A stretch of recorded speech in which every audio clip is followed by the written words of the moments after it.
Forum Merdeka Barat 9, Fakta Bicara dari Lingkar Pertama. Fakta bicara dari Lingkar Pertama. Fakta bicara dari Lingkar Pertama. Assalamualaikum warahmatullahi wabarakatuh. Selamat bergabung di Focus Group Discussion Forum Merdeka Barat 9, Fakta Bicara dari Lingkar Pertama. Saya Ruli Kurniawan yang akan menjadi moderator pada diskusi siang hari ini. Dan kalau kita meracu pada FGD bahwa peserta yang hadir di sini adalah para redaktur dan juga wartawan senior dari sejumlah media yang ada di Indonesia, baik itu media online, media cetak, dan juga media televisi. Dan berhubung anggota semuanya adalah rekan-rekan dari media, tema yang kita angkat pada siang hari ini cukup menarik sekali karena kita akan membahas terkait dengan RUU penyiaran, menyusur bagaimana ke depannya penyiaran Indonesia. Tema sangat menarik sekali, juga pastinya saya mengharapkan partisipasi yang luar biasa, yang pasti juga sengit di sini untuk kita sama-sama melihat ke depannya. Kira-kira seperti apa arah penyiaran Indonesia dengan adanya RUU penyiaran. Apakah diperlukan ataukah tidak? Dan seberapa urgensinya sebenarnya? Dan untuk membahas itu semua, sudah ada di tengah-tengah kita dua orang narasumber yang luar biasa pastinya. Yang pertama, saya akan menyapa terlebih dahulu, sudah hadir di tengah-tengah kita, Pak Muhammad Reza sebagai Wakil Ketua KPI Pusat. Selamat siang, Pak Reza. Selamat siang, Assalamualaikum warahmatullahi wabarakatuh. Waalaikumsalam, Pak Reza. Terima kasih sudah hadir di FGD FMI 9, Pak. Dan yang berikutnya sudah di tengah-tengah kita juga Pak Wisnu Marta Adiputro, Sekretaris Prodi S1 Ilmu Komunikasi UGM. Selamat siang, Pak Wisnu. Selamat siang, Mas Reza. Assalamualaikum warahmatullahi wabarakatuh. Waalaikumsalam warahmatullahi wabarakatuh. Dan juga Pak, saya menyapa rekan-rekan media sudah hadir pada siang hari ini. Kita akan sama-sama mendengarkan apa saja insight sebenarnya dari Pak Reza dan juga Pak Wisnu. Namun sebelumnya saya akan meminta kesediaan dari the one and only nih, Direktur dari IKP Kominfo, sudah hadir di tengah kita, Pak Nur Sodi Gunarjo. Selamat siang, Pak Gun. Selamat siang, Assalamualaikum warahmatullahi wabarakatuh. Waalaikumsalam, Pak Gun. Sebelum kita memulai jalan diskusi, Pak Gun, mungkin saya meminta kesediaan Pak Gun untuk membuka sekaligus mungkin sedikit memaparkan Pak terkait dengan tema kita pada siang hari ini. Bagaimana mengukur penyiaran Indonesia ke depannya, Pak. Silakan, Pak Gun. Baik, terima kasih. Assalamualaikum warahmatullahi wabarakatuh. Salam sejahtera bagi kita sekalian. Om Swastiastu, Namo Buddhaya, salam kebajikan. Yang saya hormati narasumber FGD pada siang hari ini. Yang pertama, Wakil Ketua Komisi Penyiaran Indonesia, Bapak Muhammad Reza. Terima kasih kehadirannya Pak Muhammad Reza. Kemudian yang kedua ada Sekretaris Program Studi S1 Ilmu Komunikasi Universitas Gadjah Mada, dosen saya, Bapak Wisnu Marta Adiputra, dan juga Bapak Ibu, para peserta FGD semua yang berbahagia. Bapak dan Ibu, pertama-tama tentu saja marilah kita panjatkan puji dan syukur kehadirat Tuhan Yang Maha Esa, bahwa siang ini kita dapat hadir untuk bertemu dalam kegiatan fokus group discussion dengan tema yang tadi disebut oleh Mas Ruli, sangat menarik ya, menyusur arah penyiaran Indonesia. Bapak dan Ibu, penyiaran memiliki peran yang sangat strategis ya dalam pembangunan demokrasi suatu bangsa. Oleh karena itu, penyiaran ini juga merupakan kekuatan penyangga demokrasi yang tentu harus didukung dan juga diberi ruang untuk kepentingan masyarakat.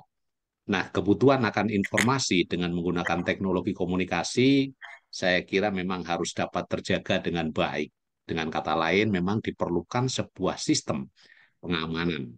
Karena secara teknis, kebutuhan informasi dan sistem ini sendiri sangatlah rentan untuk tidak bekerja sebagaimana mestinya, ya tentu saja.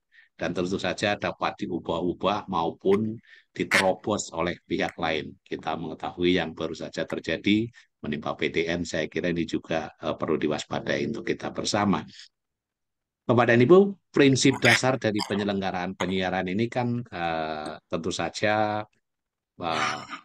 merupakan akibat dari perkembangan teknologi dan informasi, di mana ini berkaitan erat juga dengan prinsip-prinsip penjaminan dari negara agar aktivitas penyiaran yang dilakukan oleh lembaga penyiaran ini berdampak positif bagi publik.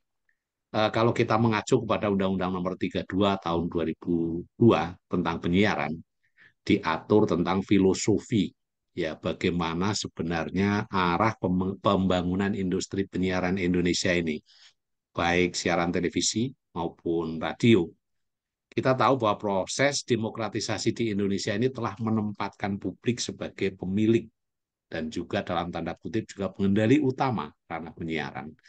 Nah, oleh karena itu, seturut dengan undang-undang ini, publik melalui KPI dan pemerintah memiliki posisi sebagai regulator utama di bidang penyiaran.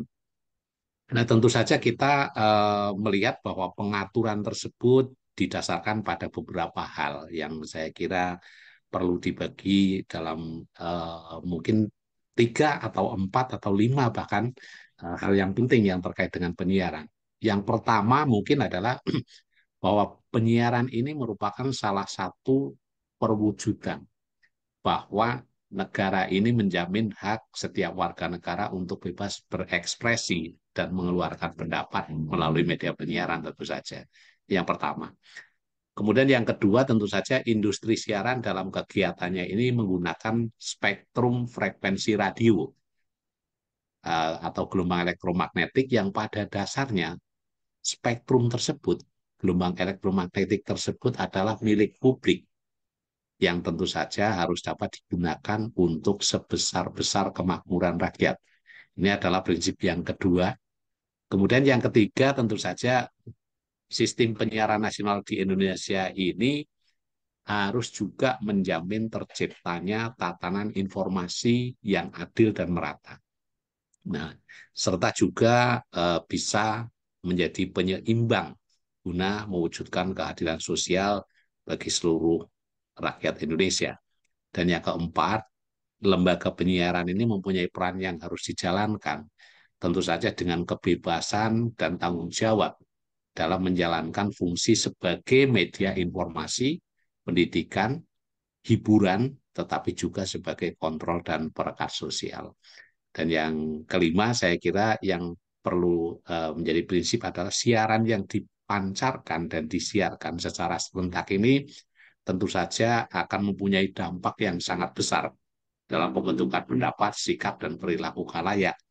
Sehingga mau tidak mau penyelenggara wajib bertanggung jawab dalam menjaga nilai-nilai moral, tata susila, budaya, kepribadian, dan tentu saja yang paling penting adalah bagaimana menjaga kesatuan dan persatuan bangsa sesuai dengan sila-sila, terutama sila pertama dan kedua dari Pancasila.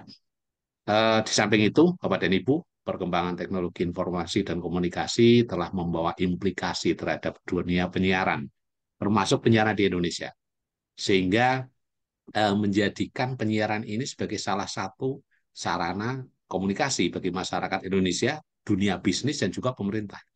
Nah, selain itu, penyiaran ini juga menjadi satu dari lembaga bisnis yang juga berperan dalam kegiatan ekonomi nasional. Oleh karena itu, diperlukan sebuah perlindungan terhadap dunia penyiaran yang fungsinya sangat penting ini. Tentu saja ini akan melekat nanti perlindungannya pada perangkat peraturan perundang-undangan terkait dengan apapun yang terkait dengan penyiaran, termasuk di dalamnya mungkin juga jika ada tindak-tindak pidana yang terkait dengan penyiaran.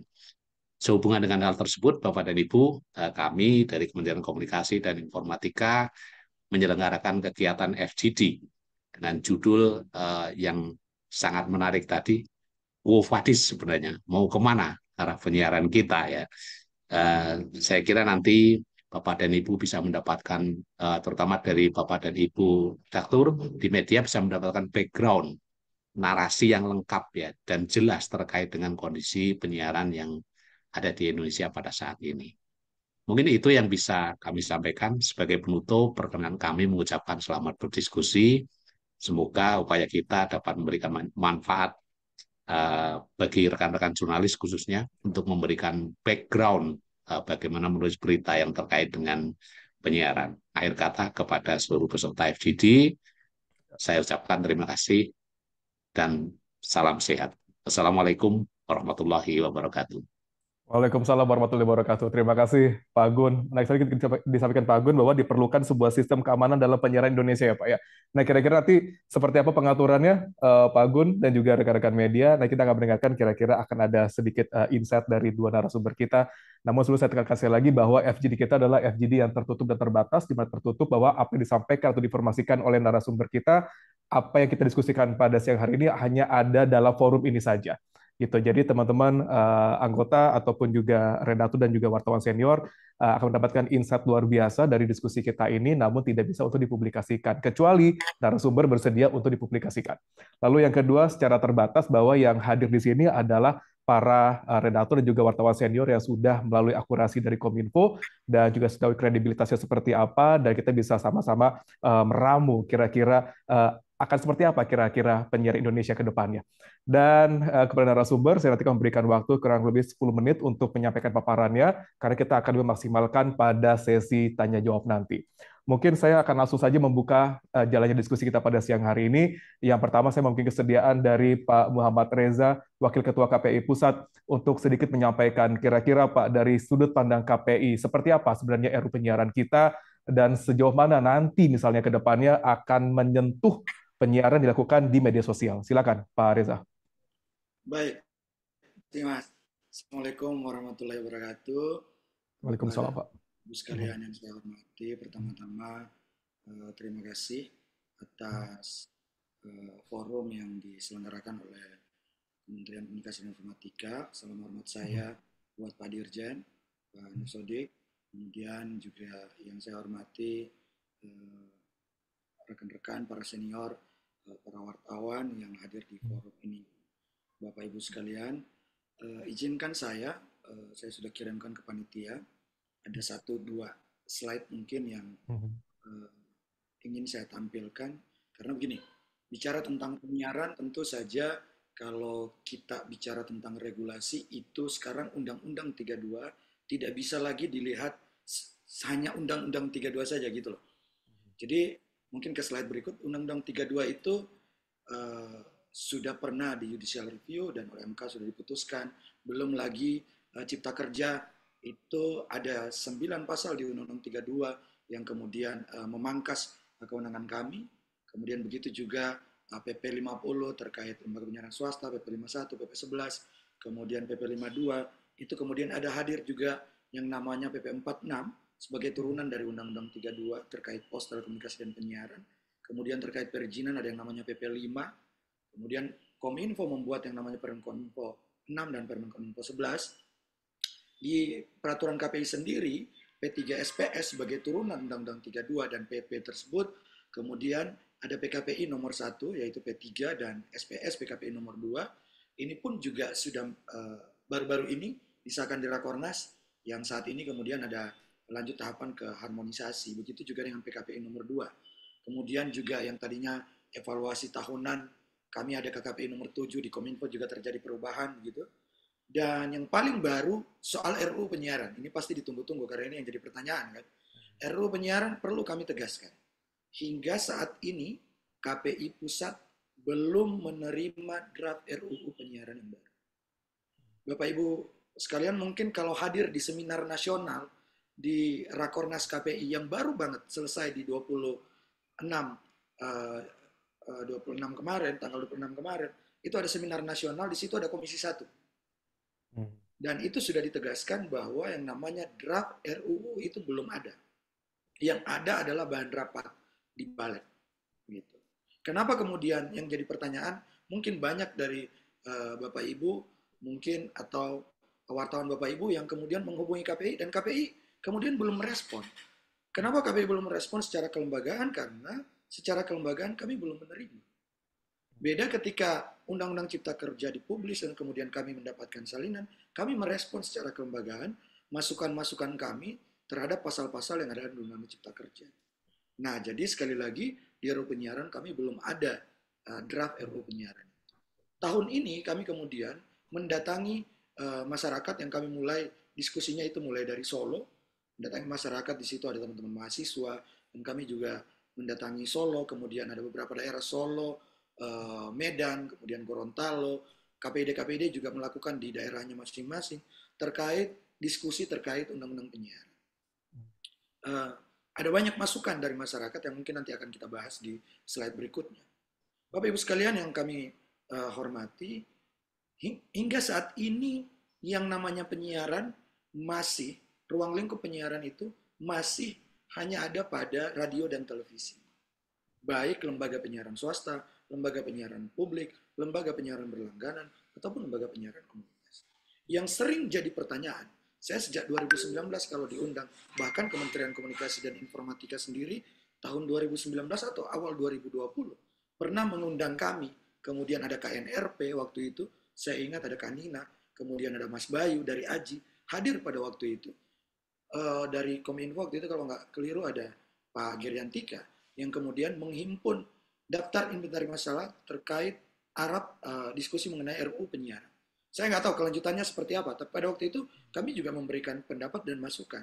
Bahkan saya sempat bertanya, seingat kami ada draft 2017, dan itu diiakan 2017 itu ada draft RUU yang tidak berhasil menjadi RUU begitu. Ada draft revisi Undang-Undang Penyiaran yang tidak berhasil menjadi Undang-Undang 2017 seingat kami pada waktu itu. Nah, yang menjadi pertanyaan kemudian, new media bagaimana? Kami sering sekali menerima pertanyaan tentang media baru. Saya kalau ke kampus bikin seminar di kampus, diundang datang ke masyarakat diskusi, itu yang menjadi pertanyaan adalah soal new media. Ini bukan cuma dihadapi oleh saya sendiri atau kami di KPI Pusat, tapi KPID juga menghadapi ini. Sering dianggap bahwa new media itu sudah diawasi KPI. Dan jawaban kami saat ini masih sama, bahwa Komisi Penyiaran Indonesia belum mempunyai wewenang untuk mengawasi media baru. Next. Lembaga penyiaran di Indonesia, Bapak Ibu sekalian, sesuai data, dan data ini alhamdulillah tidak berhasil dicuri. Kebetulan KPI masih belum connect ke PDSN karena kami masih menyesuaikan data. Dan data ini yang kami terima dari Kominfo, mudah-mudahan ini backup datanya. Ini lembaga penyiaran di Indonesia itu ada sekitar 3.000 lembaga penyiaran. Terdiri dari lembaga penyiaran publik hingga lembaga penyiaran berlangganan. Televisi sendiri yang tadinya analog cuma ada 700, ketika digital itu menjadi banyak sekali. Ada hampir menjadi 1.000 lembaga penyiaran. Bahkan dengar-dengar yang antri untuk mendirikan televisi karena masih ada sisa multiplex, itu masih banyak. Bahkan KPI sudah mendapatkan pertanyaan dari lembaga penyiaran, kapan buka peluang usaha? Ini tentu saja bertentangan dengan orang-orang bilang bahwa bisnis TV dan radio katanya lagi sunset. Tapi kok orang bikin TV juga banyak. Ini juga jadi pertanyaan di kami. Tapi inilah, ada sekitar 3.000 yang kemudian pembagian kewenangan. Pembagian kewenangan itu oleh Komisi Penyiaran Indonesia, ada yang diawasi oleh Komisi Penyiaran Indonesia. Kemudian, ini kenapa ada raise hand ya? Ada Komisi Penyiaran Indonesia Komisi Penyiaran Indonesia mengawasi yang induk jaringan dan satelit, kemudian yang KPID mengawasi lembaga penyiaran non-jaringan. Next, biar saya agak cepat saja. Pengawasan KPI tentu saja modelnya ada dua, teman-teman sekalian. Ada model dengan melakukan pemantauan secara langsung di KPI, kami memperkerjakan hampir sekitar 200 orang bersama tim TATA-nya, tim ahlinya, yang kemudian memantau induk jaringan atau lembaga penyiaran swasta berjaringan, baik televisi maupun radio, yang kemudian standby 1x24 jam memantau. Jadi mereka pekerjaannya itu per 6 jam. Per 6 jam itu ganti orang, kemudian mereka memantau lembaga penyiaran. Dan ada yang melalui mekanisme pengaduan. Kami juga menerima banyak aduan, baik dari masyarakat maupun dari stakeholder terkait tayangan ataupun siaran radio. Nah, seperti yang saya sampaikan tadi, induk jaringan dan satelit itu pembagian pengawasannya oleh KPI Pusat, sementara lokal itu dilaksanakan oleh KPID. Dan tentu saja model pengawasannya, karena ini nanti berhubungan dengan RUU, model pengawasannya KPI itu selalu dilakukan, hingga saat ini, dilakukan saat dan setelah tayang. KPI bukan lembaga sensor, Bapak Ibu. Sekali lagi saya tegaskan, KPI itu bukan lembaga sensor. Kami tidak bisa mengawasi program atau melakukan pengawasan program siaran yang belum tayang. Gitu. Kami pernah diundang oleh tim Litbang dari DPR sekitar tahun 2021 atau 2022. Gitu, berdiskusi Dan dalam diskusi itu disampaikan program siaran itu karena mungkin ini ada masalah terkait undang-undang perfilman. Kenapa tidak, ini sering dikeluhkan lembaga penyiaran, kenapa tidak kemudian tayangan itu sebelum diawasi itu disampaikan dulu kepada KPI. Menurut kami modelnya tidak seperti itu, karena yang namanya pengawasan itu bukan pra, tapi setelah. Nah, untuk pra itu di lembaga sensor. Itu tempatnya ada di lembaga sensor film. Ini pun yang terus kami sampaikan kepada publik, karena sering ada misleading. Kadang-kadang juga disampaikan di internet, gitu, yang sampaikan bahwa KPI itu memberikan sensor. Atau bahkan memblur, gitu. Sementara yang memblur adalah lembaga penyiaran, bukan kami di KPI. Nah, banyak hal yang menjadi diskusi kami. Gitu. Kemudian juga kami ditugasi beberapa hal terkait infrastruktur sesuai dengan PP 5 dan PP 46. Misalnya, contoh misalnya lembaga penyiaran yang tidak bersiaran secara kumulatif, KPI kemudian dan KPID memberikan rekomendasi pencabutan izin, toh lembaga penyiaran tidak berizin. Ini seperti yang terjadi di Jawa Tengah 3 tahun yang lalu atau 2 tahun yang lalu. Itu KPID Jawa Tengah merekomendasikan ada 2 atau 3 radio yang karena sudah tidak bersiaran, melalui KPI Pusat direkomendasikan untuk dicabut izinnya karena sudah tidak bersiaran. Berikutnya, tentu ke depan yang menjadi perhatian adalah regulasi yang adaptif. Saya harus perlu untuk menyampaikan, revisi Undang-Undang Penyiaran itu menjadi kebutuhan. Sekali lagi saya tegaskan, menjadi kebutuhan Komisi Penyiaran Indonesia Pusat dan Daerah. Ini Rakornas juga, Rakornas KPI baru-baru ini yang baru kami laksanakan 3 hari di Banten juga memutuskan hal yang sama. Bapak Ibu sekalian, kami pertanggal 27 Maret baru menerima surat dari KPID Papua. KPID Papua itu tidak bisa lagi berkantor. KPID Papua itu sudah susah melaksanakan kewajibannya. Susah melaksanakan pengawasan pemilu. Karena dukungan kesekretariatan dan dukungan fasilitas oleh pemerintah daerah Papua itu tidak ada lagi. Munculnya Undang-Undang 23 tentang otonomi daerah. Kemudian Permen 18. Sunahnya menempatkan penyiaran menjadi urusan pusat, menjadi berat di daerah. Teman-teman di daerah itu ditarik semua urusan kesekretariatan. Fasilitas penunjang pengawasan, semua ditarik oleh pemerintah daerah.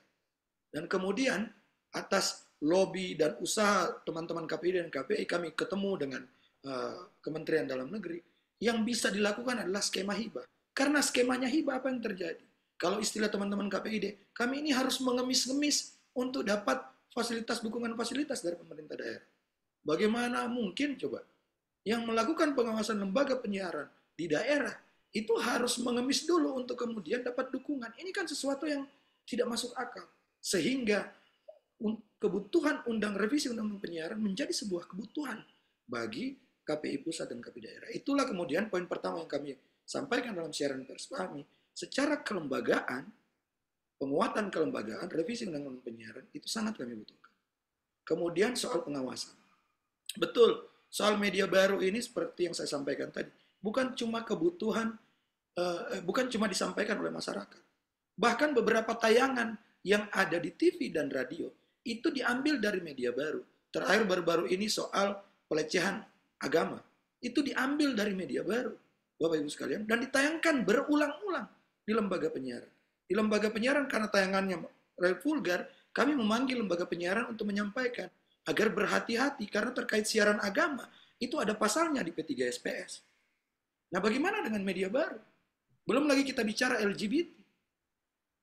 Mungkin di lembaga penyiaran kita dan di Indonesia, tentu saja tidak akan mungkin lembaga penyiaran kita mau menyampaikan soal LGBT lembaga penyiarannya. Bagaimana dengan di OTT yang diakses oleh masyarakat Indonesia?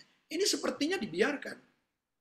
Apa kita mungkin mau agar hal itu mungkin dibiarkan tanpa ada pengawasan? Kemudian yang berikut ke depan terkait ini transparansi yang kami maksudkan adalah terkait pelaksanaan pembuatan undang-undang yang kita kira perlu untuk kemudian diskusi. Saya kira kemarin sudah ditegaskan oleh Komisi 1 dalam seminar nasional. Ini saya hanya menyambungkan saja bahwa draft itu setelah nanti akan ditetapkan sebagai draft, baru kemudian akan diserahkan ke pemerintah dan publik untuk memberikan masukan. Nah, cuma memang karena kemarin ada keramaian, saya juga tidak tahu. Nah, kemarin juga kami tanyakan apakah kemudian ini dilanjutkan atau tidak. Karena KPI meminta agar kemudian itu dilanjutkan. Bahwa ada 1-2 poin yang menurut kita perlu masukan, Ya nggak apa-apa, kita kemudian memberikan masukan setelah ruang publik itu kemudian dibuka untuk memberikan masukan. Kemudian yang terakhir literasi. Ini juga penting. Karena pernah Bapak Ibu sekalian, perlu saya sampaikan, 2018 KPID Bali itu pernah dipetisi oleh masyarakat adat Bali. Oleh masyarakat adat Bali karena ada konten di internet yang melecehkan adat Bali. Dikiranya Komisi Penyiaran Indonesia di daerah itu melakukan pembiaran. Padahal kami berusaha terus meliterasi publik. Hingga saat ini Komisi Penyiaran Indonesia belum mempunyai wewenang itu. Sehingga pada waktu itu literasi rame-rame. Di Papua juga ditanyakan, di Riau juga ditanyakan, di Jawa Barat apalagi. KPID di Jawa Barat itu diserang ibu-ibu posyandu, Bapak Ibu sekalian. Nah, kami berupaya terus-menerus untuk melakukan literasi. Berikutnya, saya kira ini ada tayangan video yang mungkin nanti saya harap sebelum slide terakhir saya, bahwa suara dari daerah untuk bisa didengarkan ini sekitar 4 menit, kami coba rangkum. Rakornas KPI seperti yang saya sampaikan tadi sudah menyampaikan merekomendasikan pentingnya revisi undang-undang penyiaran. Kemudian juga infrastruktur penyiaran daerah 3T. Bapak Ibu sekalian, perlu saya sampaikan, kita ini udah bicara digital dan satelitnya Starlink. Sementara di daerah 3T itu, Bapak Ibu mungkin saya itu pernah terkejut datang di satu daerah. Ada yang sudah hampir Indonesia merdeka sudah berapa puluh tahun. Di daerah tersebut TV juga nggak ada siarannya. Boro-boro TV. Signal aja nggak ada. Nah, kemudian juga soal digitalisasi penyiaran. Saya kira digitalisasi penyiaran juga menjadi suara dari daerah.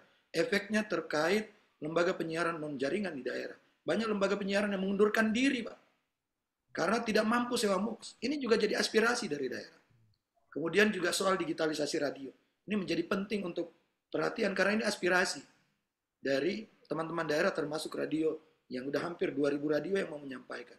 Ini perlu untuk kajian komprehensif dan melibatkan seluruh stakeholder. Saya kira mungkin itu dari saya. Terakhir saya harap bisa diputar 4 menit memperhatikan suara dari daerah. Terima kasih. Assalamualaikum warahmatullahi wabarakatuh. Waalaikumsalam warahmatullahi wabarakatuh. Kita bisa play dulu sebentar, kira-kira ya.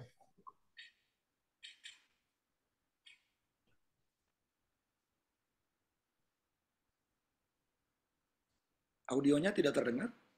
Ya, boleh silakan.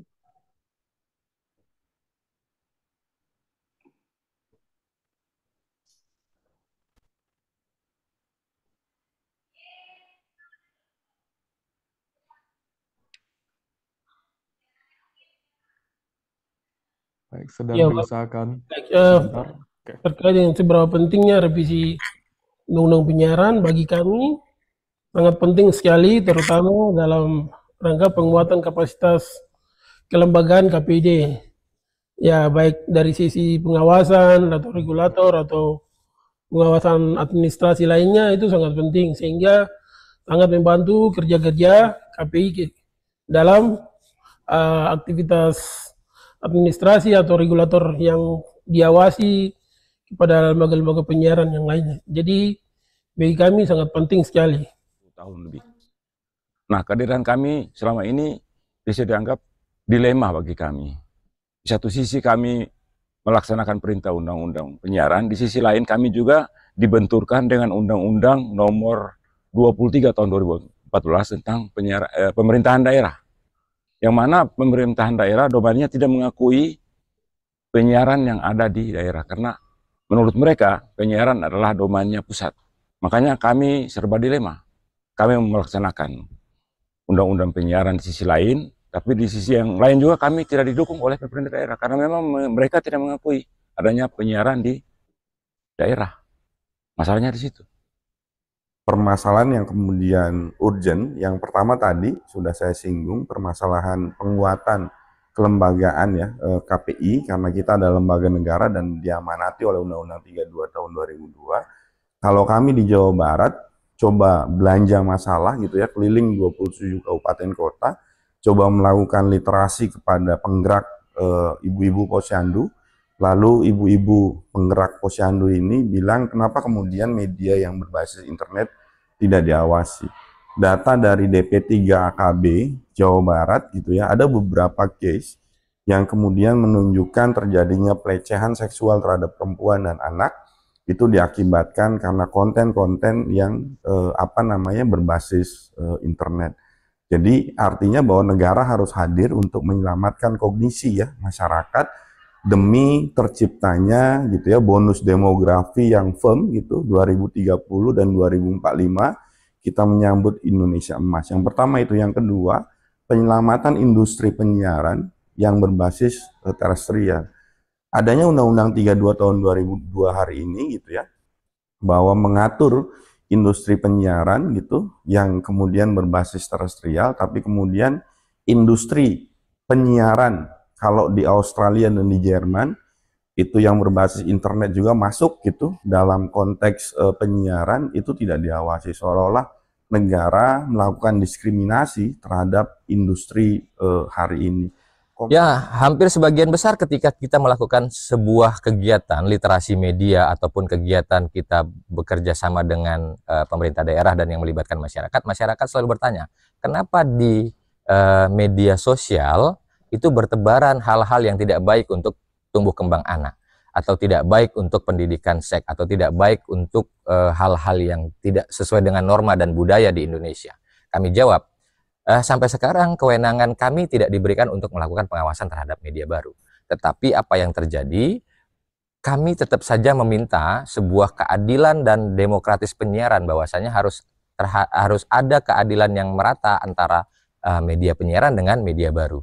Karena apa? Ketika media baru tidak lagi dilakukan pengawasan, kita tidak berharap 2045 kita berharap Indonesia menjadi Indonesia Emas dengan karakter semua generasi muda yang saat ini terpapar sumber informasi yang sangat beragam, disrupsi informasi yang sangat meninggi, tidak ada filter atau kontrol yang melakukan pengawasan. Bukan lantas kita melakukan pemberedelan atas kebebasan berpendapat di masyarakat, tetapi harus ada kontrol sosial, dan kita itu negara budaya dengan konsep yang beradat, punya hukum, dan kita mematuhi semua ketentuan dan peraturan perundangan. Dan saya pikir Komisi Penyiaran Indonesia setuju kalau ternyata media baru juga harus diawasi. Dengan kontroversial yang ada, tetap kita harus melakukan kontrol sosial terhadap perkembangan media yang ada saat ini. Oke, itu dia sedikit laporan dari Bang Reza. Jika saya mendengarkan kira-kira curhatan ya dari teman-teman di KPID daerah. Mungkin saya langsung saja ke Pak Wisnu sebelum saya membaca beberapa pertanyaan yang sudah masuk di kolom chat kita. Mungkin saya langsung saja ke Pak Wisnu. Pak Wisnu dari sisi akademisi, gitu, dari sisi pengamat, itu bagaimana memandang adanya RUU penyiaran tadi disampaikan oleh Pak Reza bahwa sebenarnya KPI pun juga masih belum tahu draftnya seperti apa gitu. Namun di banyak platform itu sudah banyak dibahas. Lalu bagaimana pembahasan dilakukan di level akademisi ini? Silakan Pak Wisnu. Oke, terima kasih Mas Reza. Selamat siang juga Pak Gun, Mas Reza, dan rekan-rekan media semua. Assalamualaikum warahmatullahi wabarakatuh. Ya, moga-moga sehat semua ya. Amin, Pak. Karena cuaca nggak enak seperti ini, mudah banget sakit gitu ya. Jadi saya kira ya kalau di kami tentu saja agak mengejutkan ya, karena sudah sedemikian lama tidak ada perubahan yang oke lah gitu, yang keren ya. Saya sendiri secara pribadi dulu ya ikut KIDP, kemudian KIDP bubar lebur di KNRP ya, Lembaga Masyarakat Sipil yang memantau penyiaran ya, yang demokratis gitu ya.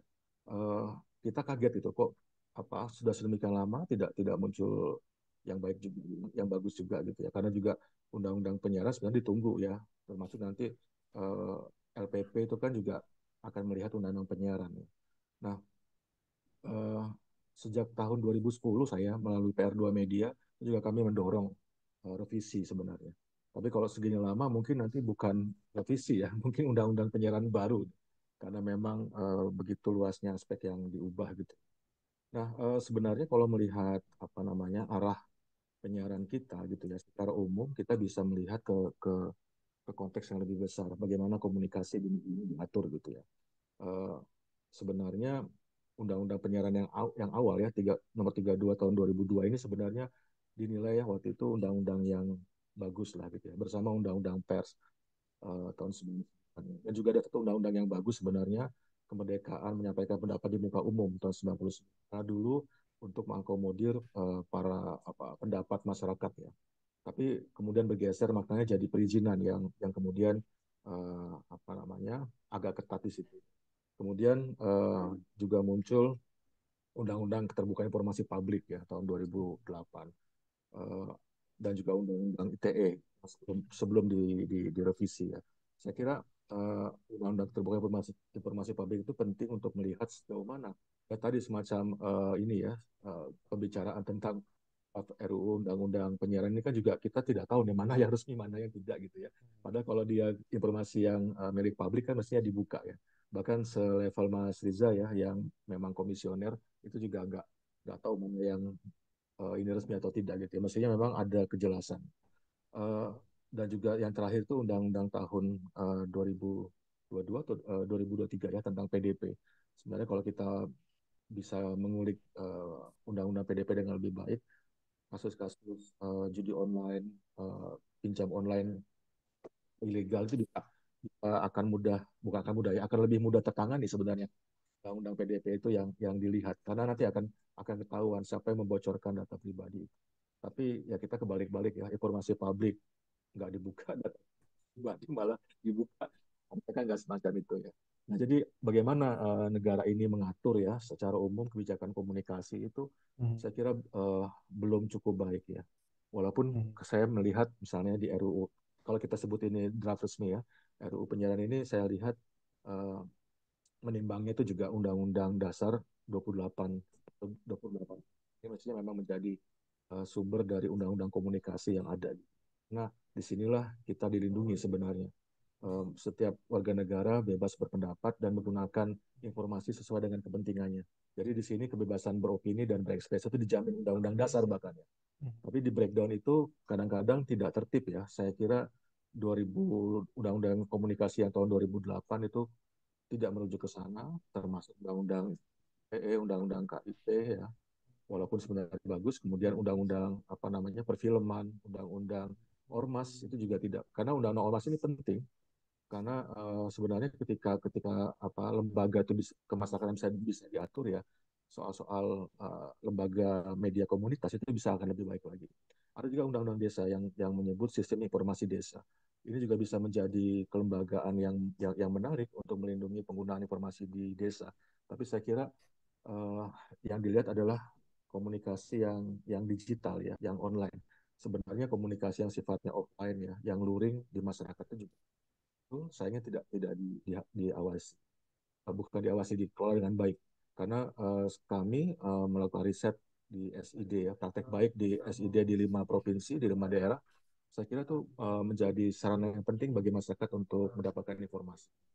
Nah, ini yang mungkin secara umum ya kita lihat tidak cukup ya konsisten ya. Makanya kami tahun 2014 itu 2014 atau 2016 mendorong untuk lahirnya sistem komunikasi yang lebih firm gitu ya, antara lain dengan menyatukan berbagai undang-undang komunikasi lebih lebih bisa ya berdaya guna gitu. Itu ada bukunya, mungkin teman-teman media juga ya kalau ingin tahu, kami bagikan free itu hasil-hasil riset kami di situsnya PR2 Media Jogja ya, pemantau regulasi dan regulator media. Itu riset kami dari tahun 2010 sampai yang terakhir tahun lalu itu ada. Bagaimana kami juga mendorong revisi Undang-Undang Penyiaran sudah sangat lama, tahun 2012 kami sudah membuat draft yang versi publik sebenarnya waktu itu. Ya moga-moga bisa bagus. Tapi kalau teman-teman mau lihat bagaimana kami berjuang untuk mewujudkan sistem komunikasi yang lebih baik, itu ada di sana gitu. Nah, kemudian penyiaran juga memiliki arti penting sebenarnya COVID kemarin ya, COVID-19, ketika pandemi gitu ya. Kita semua dipaksa online. Padahal sebenarnya kalau online, maksudnya yang berbasis internet itu lebih mahal. Mestinya kalau penyiarannya bagus ya, terkoneksi dengan bagus, terutama LPP, itu bisa belajar dengan mudah ya. Dulu pernah dimanfaatkan tahun 90-an, itu namanya TPI. Tapi TPI itu kan televisi komersial, walaupun memanfaatkan jaringan punyanya TVRI. Tapi waktu itu saya kira banyak yang berkorban, cukup mahal pendidikan, proses pelajaran pengajaran jarak jauh itu karena tidak semua daerah Indonesia punya jaringan internet yang bagus dan tidak semua warga punya smartphone yang cukup baik untuk menerima proses pembelajaran gitu ya. Sehingga waktu itu apa namanya ya cukup kasihan lah sebagian masyarakat kita ya terutama yang tidak mampu. Nah ketika penyiaran masuk, seingat saya waktu itu TVRI juga mengadakan pembelajaran jarak jauh itu lumayan tuh karena memang lebih murah ya masyarakat tidak perlu membeli kuota internet dan gitu ya. Walaupun pemerintah memberikan bantuan, tapi tetap mahal untuk kuota itu. Dan juga kalau internet kan ada require lain yang diperlukan ya. Warga harus membayar, punya gadget yang bagus, minimal punya apa kemampuan berbahasa Inggris. Ya walaupun ada bahasa Indonesia, tapi saya kira sebagian isi dari internet itu kan bahasa Inggris ya. Dan juga itu bahasa Inggris waktu itu. Nah, sempat pakai penyiaran LPP tapi ya hanya sebentar gitu ya. Tapi berkaca di negara lain, misalnya di Finlandia, sistem mereka itu begitu tidak ada yang online, mereka menggunakan pengajaran dengan penyiaran ya, penyiaran lokalnya gitu. Nah, betul tadi saya kira penyiaran lokal ini tetap penting ya. Nanti ke sana arahnya. Sebenarnya begini, kenapa misalnya isu penyiaran itu terutama ya peran KPI ini mungkin mungkin apa namanya sedikit menyakitkan untuk teman-teman komisioner ya KPI maupun KPID karena memang kerja teman-teman KPI dan KPID selama ini tidak apa namanya tidak kelihatan ya minimal ya karena ya tadi ya tayangan-tayangan yang sebenarnya buruk kualitasnya mungkin ditegur tapi terus berulang gitu ya. Nah, mestinya memang di akhir masa apa namanya izin itu kan bisa bisa dinilai kalau nggak memenuhi apa kriteria tersebut bisa tidak diperpanjang izinnya. Tapi seingat saya waktu itu semua diperpanjang secara otomatis. Sebenarnya bisa itu waktu itu. Dan juga apa mungkin sebagian masyarakat capek melihat konten yang buruk ya di TV swasta terutama sehingga kemudian apa cenderung ya skeptis lah dengan perkembangan TV. Tapi sebenarnya di sisi lain masyarakat juga rindu dengan tayangan berkualitas gitu ya. Sehingga tayangan berkualitas sekalipun berbayar itu akan dicari.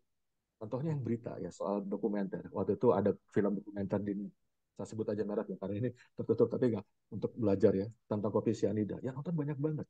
Tapi krunya dan seterusnya itu kebanyakan orang luar. Ada orang Indonesia tentu saja, tapi ya yang dapat nama orang luar gitu. Padahal itu adalah sesuatu yang sudah pernah diangkat oleh media kita ya, tapi orang sangat senang ketika nonton Kopi Sianida versi Netflix itu dan waktu itu menjadi pembicaraan lagi. Dan banyak tayangan di Netflix yang bisa kita lihat tentang Indonesia. Kira memang seperti Netflix ini mestinya menjadi bagian dari undang-undang penyiaran, tapi bukan media sosial yang dimiliki oleh para individu. Tapi OTT di mana mereka melakukan proses siaran dari satu tempat titik ke masyarakat luas dengan itu konten yang banyak itu harus dalam walaupun tetap ada bedanya juga ya antara broadcasting dengan streaming itu. Kalau nggak ada bedanya ngapain ngapain didefinisikan. Tapi kadang-kadang memang teman-teman apa namanya KPI dan juga mungkin yang di Komisi Satu kadang-kadang menyamakan terus nih penyiaran broadcasting dengan streaming. Ya walaupun sebenarnya ada perbedaan nanti itu hal-hal teknis saya kira bisa bisa di termasuk frekuensi berapa dan secara umum itu berbeda ya. Walaupun begitu kayak apa namanya televisi substitusi penyiaran ya. Kalau kami menyebutnya di akademis itu definisinya Dennis Mickwell media penyiaran substitusi penyiaran ya kayak Netflix ya kemudian YouTube ya kemudian Spotify itu kan kayak sebenarnya adalah bagian dari penyiaran semacam ini dan mereka mesti masuk dalam ranah penyiaran yang bisa diatur oleh negara ya diatur dalam pengertian ya tadi ya bahwa misalnya sebagian uh, kontennya adalah konten nasional dan seterusnya gitu ya kalau kita lihat Netflix kan kalau di Eropa Timur tuh kan ada tuh konten-konten yang film-film Polandia misalnya tapi itu rupanya perjanjian dengan negara yang bersangkutan. Nah apa namanya ketika sekarang saya kira kalau kita mau bicara ya saya sebenarnya kalau kalau mau apa radikal gitu ya kocok ulang gitu ya, sistem penyiaran sebenarnya walaupun ini sulit ya karena memang secara umum walaupun yang di RUU yang terakhir ini yang kedua juga disebutkan apa namanya LPK, tapi kita tahu LPK itu nggak ada, nggak eksis ya, apalagi TV komunitas. Sedikit sekali gitu ya. Yang terakhir itu Gerabak TV yang bagus di Magelang kemudian hilang. Karena memang regulasi tidak mendukung mereka. LPP kalau kita mau jujur, TVRI RRI juga kurang perform lah karena berbagai macam hal ya. Mestinya apa namanya kocok ulang itu kemudian lebih memperkuat yang sebenarnya di luar LPS. LPS sebenarnya bisa kemudian ditata ulang apalagi dengan perkembangan ya digitalisasi gitu. Tapi kemudian fokusnya kepada konten yang betul-betul lokal, konten yang betul-betul lokal dan konten yang beragam. Nah, ekosistem yang dibangun kemudian juga berkaitan dengan apa namanya konten-konten provider gitu ya. Itu mungkin muncul di internet, tapi saya kira banyak penghasil konten lokal yang bagus, yang standarnya mungkin sudah standar broadcasting gitu ya, tapi mereka tetap tidak mendapat tempat untuk menyebarkan kontennya gitu ya. Ini saya kira perlu diperbaiki. Yang kita lihat juga dalam masa undang-undang yang 32 tahun 2002 ini kan juga muncul kayak LPP lokal gitu ya. Yang ternyata sebenarnya itu bukan LPP tapi TV pemerintah gitu ya. Pemerintah daerah yang sebenarnya secara demokratis itu tidak sesuai dengan sistem kita yang mengakui demokrasi di mana media itu mestinya independen dan seterusnya gitu ya.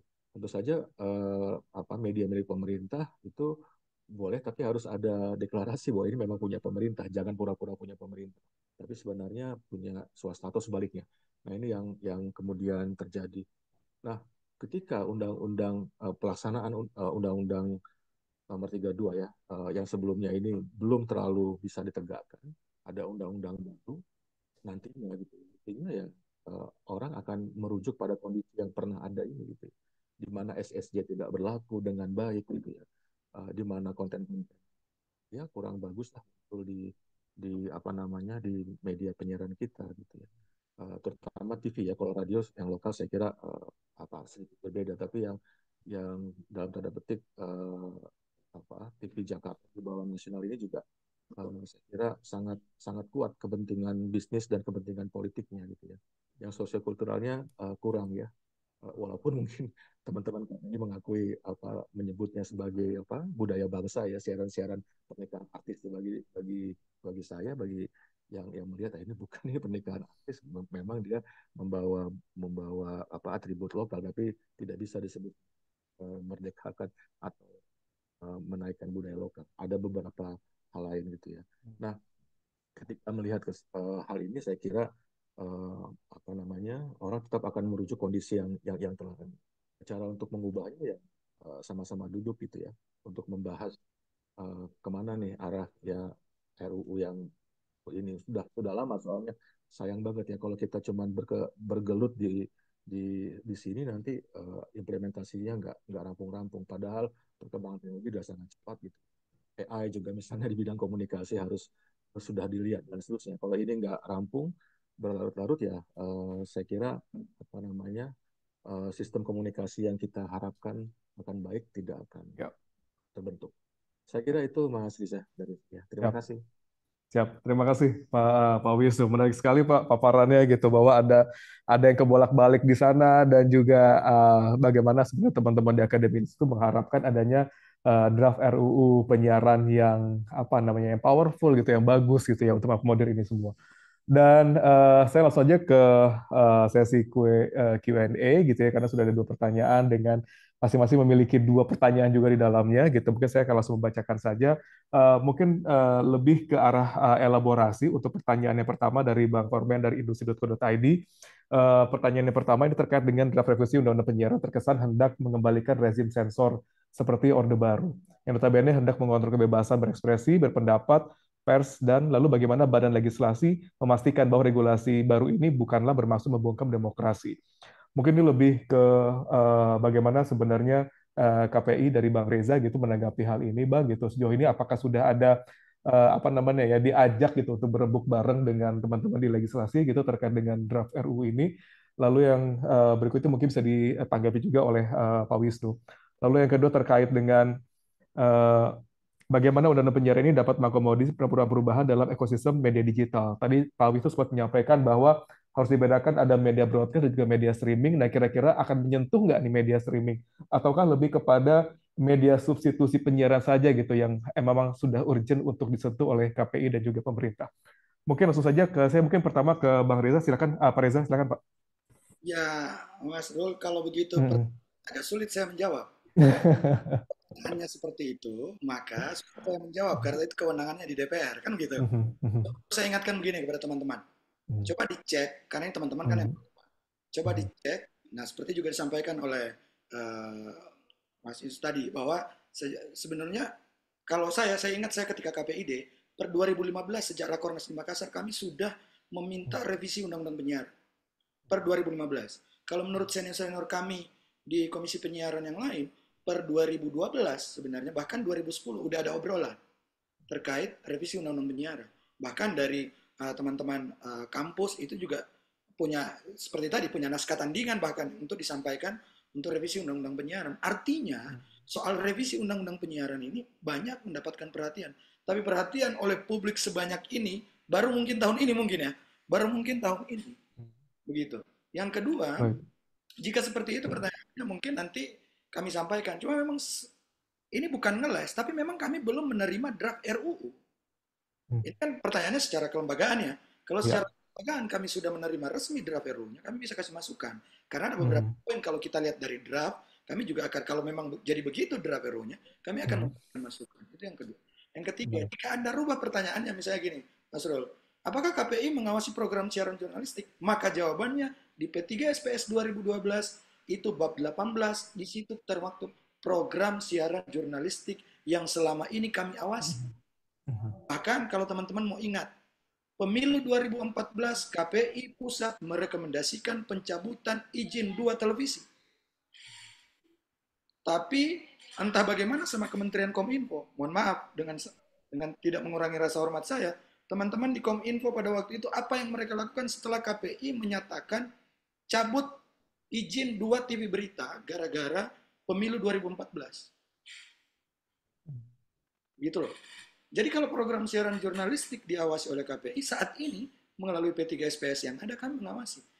Tapi P3SPS itu harus diperhatikan teman-teman, itu tunduk kepada undang-undang pers. Kami tidak boleh berdiri sendiri. Begitu. Itu tunduk pada undang-undang pers. Coba buka P3SPS. Saat ini misalnya, tahun ini, KPI menegur program siaran jurnalistik. Menegur. Saya tidak mau bilang TV-nya. Tanggal 14 Februari 2022, pukul 16.23, menampilkan pemberitaan terkait guru ngaji cabuli 6 santriwati. Identitas 6 santri itu dan keluarga korban itu tidak dilindungi. Sementara di P3SPS harusnya kan dilindungi. Kasihan anak-anak. Nah, kami memberikan teguran kepada TV. Kemudian, ada lagi program yang kemudian baru-baru ini, itu viral. Dan itu banyak netizen mengadu ke kami. Gara-gara bencana kecelakaan bis. Bagaimana kemudian keluarga korban yang masih trauma di saat bersamaan itu diwawancarai dan kemudian didesak dengan pertanyaan begitu panjang. Bahkan sopirnya lagi terkapar di rumah sakit, itu diwawancara, Pak. Sementara di P3SPS jelas menghargai traumatik korban bencana. Jadi kalau program siaran jurnalistik diawasi oleh KPI, ada 11 pasal di bab 18 P3SPS yang saat ini kami dari dulu mengawasi program siaran jurnalistik. Contoh paling rame lagi, ketika pinjol, itu 2 tahun yang lalu, apa setahun yang lalu. Ketika gerebek markas pinjol, beritanya benar, keren.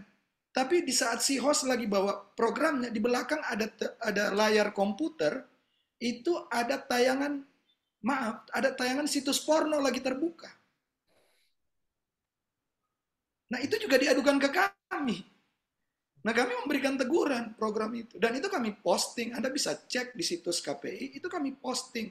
Semua yang kami apresiasi dan kami tegur, termasuk program siaran jurnalistik. Nah, terkait ada pertanyaan soal jurnalisme investigatif. Sekali lagi, kalau itu kapasitasnya bukan ada di kami.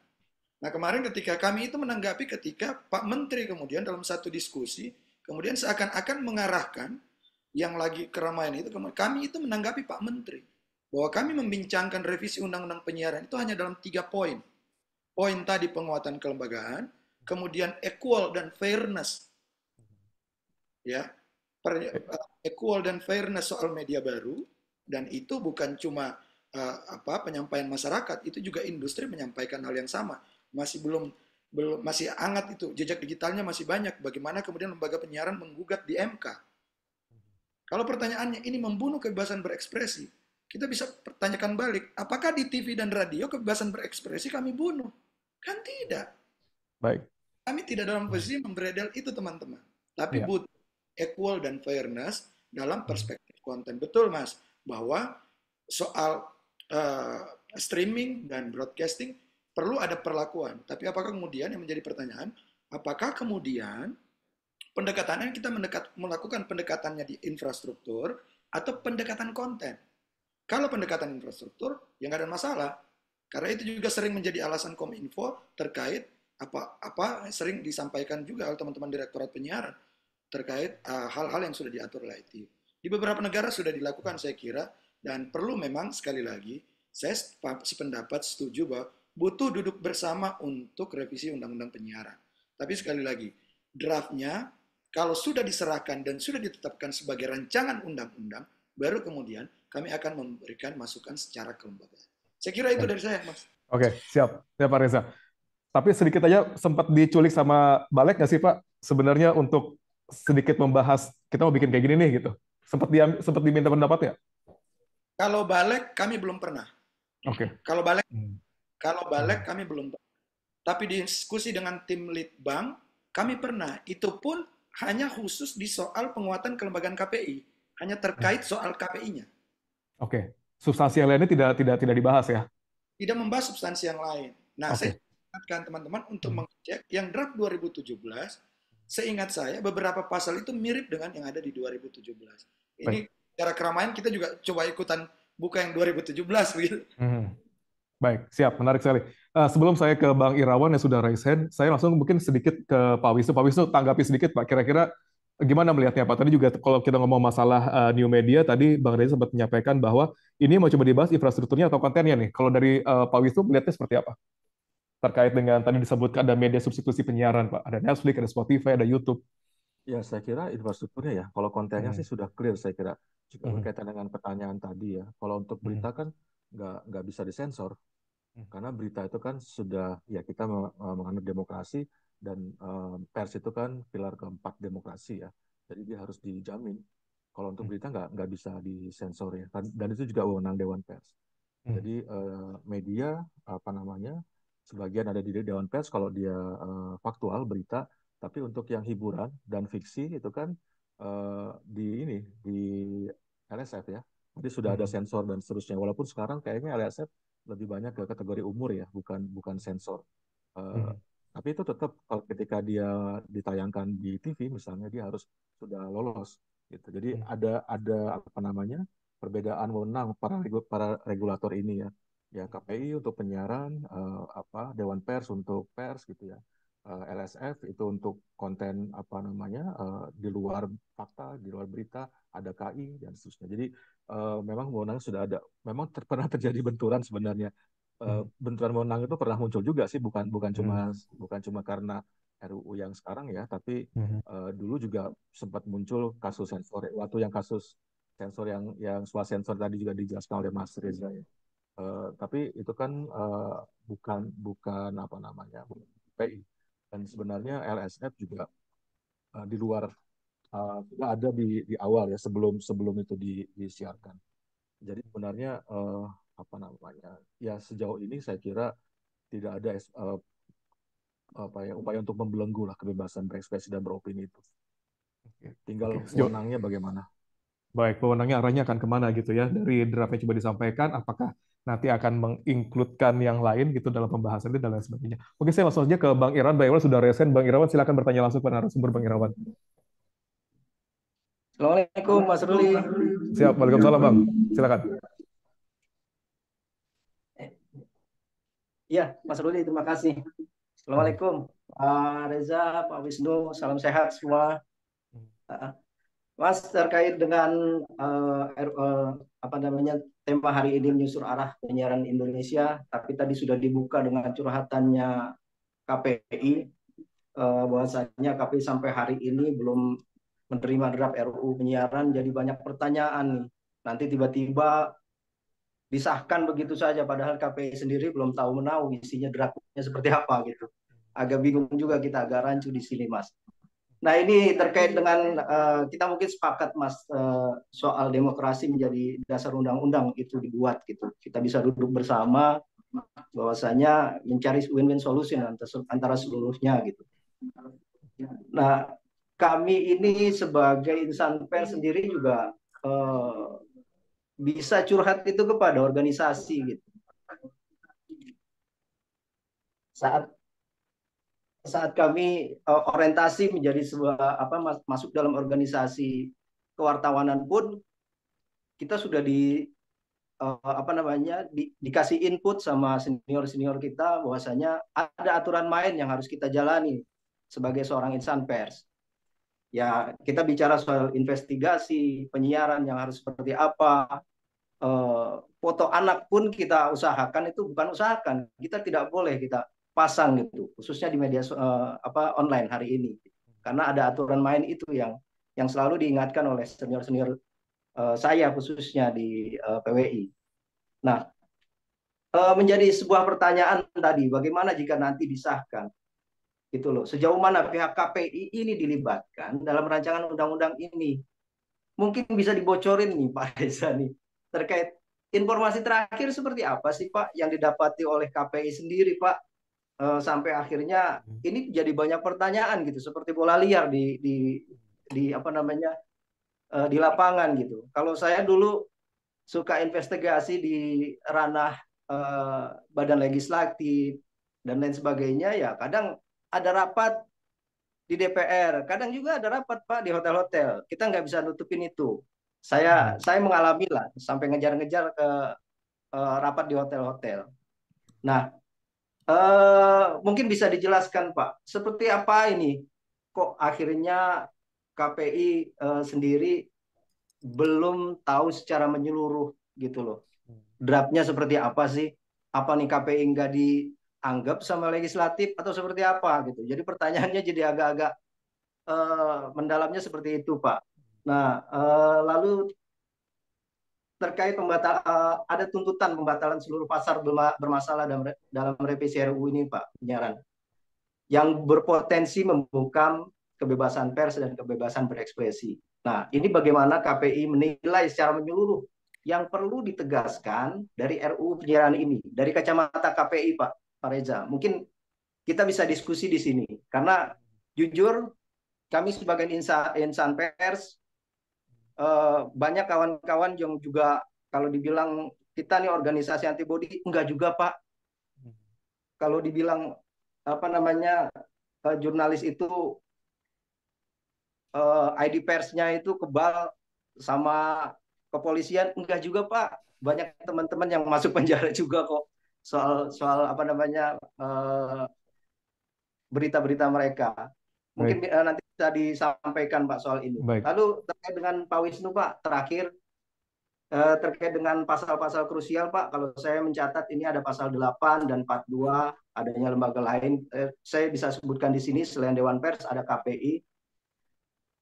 Kalau dari pandangan akademisi sendiri ini seharusnya seperti apa sih Pak Wisnu? Karena kalau saya melihat kami melihat di sini pasal 8 dan pasal 42 ini seperti diaduin nih. KPI sama Dewan Pers seperti diaduin mereka. Keputusan seperti apa? Bagus sih Pak kalau kita niatnya itu untuk duduk bareng, duduk bersama untuk menentukan sebuah keputusan. Tapi tadi di awal saja KPI sudah kayak nggak dianggap gitu loh. Draft sampai hari ini nggak diterima. Mungkin itu dulu Pak Mas Ruli. Baik. Terima kasih banyak Mas. Baik. Baik. Waalaikumsalam. Bang Reza, silakan Bang Reza. Bener nggak ini nggak dianggap gitu loh? Kalau cuma diajakin buat nama substansi KPI doang, tapi nggak dibawa untuk membahas yang seluruhnya gitu. Komunikasi dengan Komisi dan DPR intens. Ya, tapi kalau misalnya resmi, jadi sekali lagi kami intens karena bagaimanapun juga hubungan kami ke Komisi 1 itu berhubungan dengan banyak hal, karena kami kan diawasi Komisi 1. Untuk penyampaian anggaran kami harus menyampaikan melalui Komisi 1, dan seterusnya. Itu kan mekanismenya. Kemudian yang kedua bahwa kalaupun diskusi bersama kami, pasal-pasalnya itu adalah yang berhubungan dengan KPI. Seperti kemarin kami diajak diskusi oleh tim Litbang. Tim Litbang itu menyampaikan hal-hal yang berhubungan 2 tahun yang lalu ya. Dengan tim Litbang itu berhubungan dengan KPI. Keluhan-keluhan KPI, KPID seperti yang disampaikan teman-teman tadi, itu didiskusikan bersama kami. Nah, sekali lagi yang saya mau sampaikan adalah bahwa yang menjadi ranah revisi undang-undang adalah soal penyiaran. Kita garis bawah ya, ini soal penyiaran. Makanya saya bilang tadi, kalau dirubah pertanyaannya, apakah KPI melakukan pengawasan program siaran jurnalistik, maka saya bisa jawab pertanyaan itu. Bahwa selama ini di P3SPS 2012, Anda bisa lihat, teman-teman bisa lihat, itu ada 11 pasal yang berhubungan dengan program siaran jurnalistik. Dan 11 pasal itu tunduk kepada Undang-Undang Pers nomor 40. Nah, saya juga membagikan link di kolom chat. Di situ ada Komisi 1-nya. Karena kalau hal yang berhubungan dengan DPR, saya kira kapasitas dan wewenang itu ada di DPR untuk menjawab. Begitu. Tapi bahwa semua program siaran yang ada di lembaga penyiaran itu diawasi oleh KPI, termasuk program siaran jurnalistik. Betul, seperti yang disampaikan oleh Mas Irawan tadi, bahwa ada hal-hal yang seperti foto. Kalau di kami kan mewawancarai anak, contoh misalnya. Pada tanggal 24 Januari 2023 terkait topik pembunuhan berantai Wawon CS di Cianjur. Ada wawancara di tayangan itu kepada anak umur 13 tahun dijadikan narasumber. Sementara di P3SPS yang namanya anak itu tidak bisa dijadikan narasumber. Itu kan aturan main yang sebenarnya sudah menjadi hal yang diketahui oleh teman-teman wartawan. Tapi kadang-kadang ini dilakukan. Dan di P3SPS itu dituliskan begitu. Belum lagi ada program siaran berita yang disponsori rokok. Ini mungkin teman-teman udah tahu nih. Atau mungkin ada wartawannya di sini. Dan kami berikan tegurannya. Karena kenapa? Yang namanya program siaran berita tidak boleh disponsori. Karena butuh menjaga independensi beritanya. Kan begitu. Dan kami berikan teguran itu. Bisa dicek di situs KPI. Makanya kalau program siaran kami melakukan pengawasan. Gitu. Nah, hingga saat ini kemarin kami sudah bertanya dan lebih lengkapnya bisa dilihat di link yang saya bagikan. Itu ada seminar nasional kemarin bersama ada Wakil Ketua Komisi 1 yang juga Ketua Panja revisi Undang-Undang Penyiaran. Dan kami sudah sampaikan jika kemudian, jadi perlu kita juga beri begini, tiba-tiba disahkan begitu ya. Nah, karena memang pembentuk undang-undang baru menyelesaikan draftnya. Ini juga harus dipahami juga. Jadi dibikin dulu draftnya, setelah draftnya dibikin, kemudian itu diserahkan, karena ini usul inisiatif, diserahkan kepada kami. Memang kami menunggu waktunya untuk diserahkan. Cuma kan sebelum diserahkan sudah ribut. Diserahkan ke pemerintah, pemerintah kemudian ke kementerian lembaga terkait, kemudian dibahas bersama dan diberikan masukan, kemudian dibawa lagi ke DPR. Nah, hal ini yang kami juga tanyakan kemarin, apakah kemudian revisi undang-undang ini kembali berjalan atau seperti apa? Karena bagi KPI, KPID ini kebutuhan. Revisi ini kebutuhan. Dan itu sudah kesepakatan kami seluruh KPI, KPID seluruh Indonesia. Bagi kami. Bahwa ada 1-2 poin yang kemudian dianggap bermasalah, itulah yang akan kita berikan masukan. Teman-teman dari kampus akan berikan masukan. KPI juga akan bikin kegiatan untuk menerima masukan dari seluruh stakeholder. Seperti apa? Nah, ini yang menjadi fokusnya. Jadi kami terus terang meminta untuk draft RUU itu ditetapkan sebagai draft, dan kemudian kita akan memberi masukan ketika itu diserahkan kepada kami.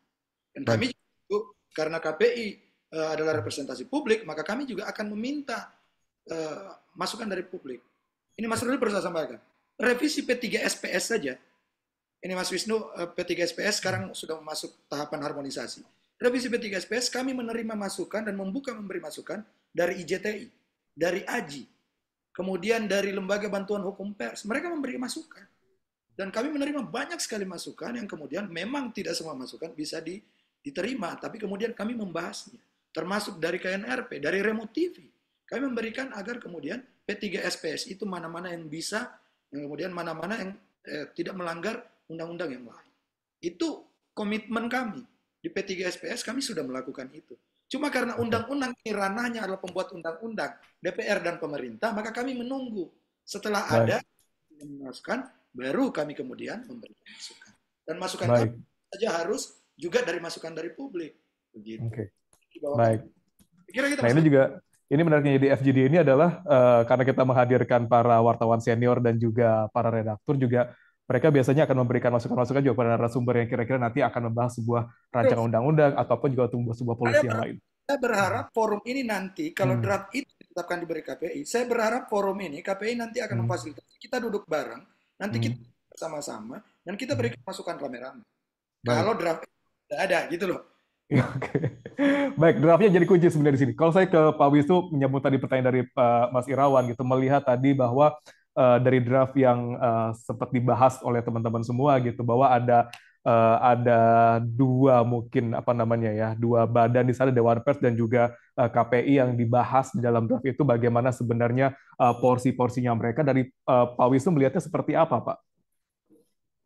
Iya, mestinya kan kalau kebijakan kan undang-undang itu yang paling kuat, yang lebih khusus ya. Itu ditentukan lagi nanti hasil akhirnya kayak apa. Tadi ya, karena sama-sama ranah jurnalistik itu bisa diurusi oleh Dewan Pers dan KPI karena dia di siaran ya. Mestinya juga untuk ke wartawan tadi ya, seperti Mas Reza sampaikan ya, bagaimana mungkin jurnalis media tertentu ya, TV tadi belum memahami kode etik jurnalistik.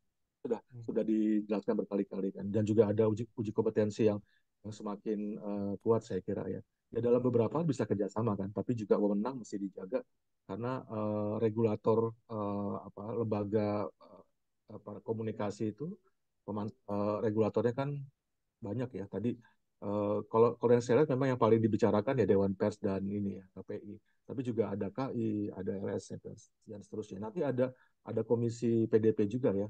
Ada satu yang tidak pernah dibicarakan dan tidak didirikan sebenarnya, Badan Standarisasi transaksi elektronik. Itu sampai sekarang nggak ada. Padahal itu lewat undang-undang ITE sudah ada. Kita sibuk kalau ITE itu kan selalu soal informasinya, tapi transaksi elektroniknya itu sampai sekarang belum dibahas. Ini juga kunci untuk mengatasi judi online dan pinjol ilegal itu sebenarnya. Tapi nggak pernah orang bicara itu ITE. Teman-teman wartawan selalu banyak ITE dalam konteks kebebasan berekspresi dan beropini. Ini contoh aja gitu. Itu juga ada tuh seharusnya regulator, tapi nggak pernah dibentuk sampai sekarang. Namanya tadi ya Badan Standarisasi Transaksi Elektronik. Ya kalau soal ini ya, kalau soal kebijakan Dewan Pers atau KPI gimana, Pak? Ya, saya kira sudah ada masing-masing ya. Undang-undang pers kan sudah ada wewenangnya. Kalau tadi undang-undang penyiaran, KPI menurunkan di P3SPS. Ya, asal tidak bertentangan dan nggak apa-apa. Tapi wewenangnya tadi tetap dijaga gitu ya. Dalam beberapa hal, Dewan Pers bisa masuk kalau menyangkut sengketa. Dalam pemberitaan teknis mungkin harus disesuaikan dengan kode etik dan P3SPS. Semacam itu kalau menurut saya. Baik, itulah kenapa harus duduk bareng dulu semuanya gitu ya, semua yang terkait gitu ya, semua memiliki kepentingan, semuanya diajak duduk bareng. Jangan tiba-tiba nanti keluar draft langsung RUU langsung diketok palu gitu. Itu kaget semuanya kayak Ciptaker kemarin. Kita langsung ke Bang Gatra dari Bang Nur Hidayat dari Gatra. Silakan Bang Nur. Sudah resen. Ya, terima kasih Mas Luli. Ya, saya mohon maaf karena saya lagi di jalan gitu. Mudah-mudahan komunikasinya bisa jalan banyak lancar. Jadi kepada Pak Wisnu dan Pak Reza, saya ingin mengusulkan sesuatu. Artinya sepanjang pembicaraan kita tadi itu kita masih kurang membicarakan tentang dampak teknologi. Nah, jadi unsur teknologi itu saya kira masih kurang dibahas dalam rencana sengketa perdebatan tentang rencana undang-undang penyiaran ini. Yang seperti kita ketahui, kalau dulu saya itu membuat berita itu, saya memberikan konten dulu bahwa lead-nya begini, isinya begitu dan sebagainya. wawancaranya begini. Tapi sekarang kebalik, bahwa kita mempertimbangkan dulu teknologinya. Jadi teknologi seperti apa? Apakah itu melalui itu apa namanya nanti video bagaimana dramanya dan sebagainya. Nah, kemudian tertulisnya juga begitu, ada gambar dan sebagainya supaya menarik gitu. Jadi bahkan kemarin kami rekrut reporter itu, jadi dia itu sudah dibekali dengan sensor ya dalam tanda kutip, bahwa berita itu harus dibaca dulu. Jadi harus direstui dulu oleh Mbah Google bahwa kata-kata ini nanti akan banyak dipakai, akan dibaca gitu oleh pembaca. Jadi mikir judul atau anu dulu daripada makna atau angle berita, nanti dampaknya dan sebagainya. Jadi dia bicara gitu dulu gitu loh. Nah, jadi sekarang kebalik bahwa dengan teknologi ini ya tadi ada rekan yang mengatakan bahwa ada terjadi disrupsi teknologi. Nah, kenapa kita tidak bicara dulu dari teknologinya itu, yang dalam arti ini bahwa kita bicara di akarnya dulu, bahwa produk-produk berita itulah, produk-produk penyiaran itu yang harus kita sensor dulu, yang harus kita goreng dulu. Nah, baru nanti kemudian kita bicara soal demokrasi dan sebagainya, yang kebebasan berekspresi dan sebagainya, yang bermuaranya itu pada penyiaran, produk-produk penyiaran ini. Nah, yang saya ingin tanggapan dari Pak Reza ataupun Pak Wisnu adalah mungkin kita bisa menciptakan semacam aplikasi atau sensor atau suatu teknologi sensor itu yang dapat menyensor pada sisi hulu dari, maksud saya dari awal mereka sebelum menyiarkan. Nah, kemudian setelah itu setelah ada penyiaran dan sebagainya. Karena bukan tidak mungkin setelah lulus di badan sensor, kemudian tiba-tiba timbul gejolak di masyarakat. Jadi kadang-kadang sensor itu harus berlaku dua, sebelum dan sesudah produk itu keluar begitu. Nah, ya saya kira ini mungkin masih bisa kita apa istilahnya, kita telusuri gitu, karena yang namanya teknologi sekarang betul-betul sudah maju ya, menurut ukuran saya. Saya nggak tahu dari rekan-rekan sekalian ya. Jadi CCTV aja dia sudah bisa membedakan ayam lewat dengan maling lewat. Jadi dia udah bisa ada ininya, sensornya, bahwa ini ternyata dalam bentuk prosedur ini ada sensor tertentu yang menyatakan bahwa itu manusia. Nah, begitu juga mungkin dalam tahap berikutnya, mungkin bukan pada saat ini ya. Jadi kalau misalnya nanti ada badan-badan atau anatomi sesuatu atau gerakan tertentu yang kemudian lewat, bahwa ini sensor, kemudian ada peringatan bahwa ini ada nudity, ada ketelanjangan dan sebagainya, itu bisa langsung di-cut. Nah, tentu saja itu nanti akan ada manusianya, jadi ada tahapan-tahapan berikutnya. Nah, tentu juga di teks itu sekarang mereka sudah bisa melihat teks itu suatu plagiat apa enggak. Jadi dengan crawling dan sebagainya, dan bahkan sekarang teman-teman wartawan sudah menggunakan deep search. Jadi dia itu tidak hanya kata keywordnya aja, tapi dia kemudian menghubungkan dengan yang lain-lainnya. Nah, itu udah sering digunakan seperti itu. Jadi begitu keluar, bahkan dia sudah ada konsep yang bisa kita tinggal copy paste dan kita periksa ulang gitu. Bahkan kadang-kadang mereka katanya sudah bisa, mesin itu sudah bisa membuat puisi dan sebagainya. Jadi manusia sekarang katanya makin sulit untuk membedakan bahwa ini hasil produk manusia atau itu hasil mesin gitu. Nah, tentu saja apakah hal-hal teknologi kemajuan ini tentunya bisa kita buat, kita goreng, kita rekayasa untuk membuat suatu badan sensori yang lengkap seperti ini. Nah, tentu saja saya kira itu kan ada kelemahan dan kelebihannya ya, seperti yang sekarang ini juga begitu. Dengan demikian kan tentu saja itu jadi alat kedua gitu, atau alat pertama setelah itu sensor akan memudahkan KPI ataupun lembaga-lembaga penyiaran lain untuk membuat sensor menyensor ini berita ataupun lembaga penyiaran yang jenis-jenis yang lain. Saya kira dia kemudian nanti di badan sensor ini akan tercipta modul-modul. Modul-modul itu adalah misalnya mungkin dari KPI mengeluarkan modul yang ini yang mungkin bisa diterapkan pada sistem sensori itu. Nah, kemudian dari bagian yang lain, undang-undang pers apakah sesuai dan sebagainya. Jadi ya saya tadi kan melihat bahwa lembaga KPI tidak bisa bekerja sendiri. Tentu saja ini karena masalah makin kompleks ya. Ada dan mengenakan semua orang karena lapisan masyarakatnya dan sebagainya. Jadi saya kira dengan adanya teknologi ini itu akan otomatis merangkum semuanya gitu tanpa kita susah-susah sekali. Jadi itu yang saya usulkan kepada jadi diskusi lebih lanjut. Saya minta mohon tanggapan dari mungkin dari Pak Wisnu dan Pak Reza dalam hal ini. Terima kasih Mas Budi.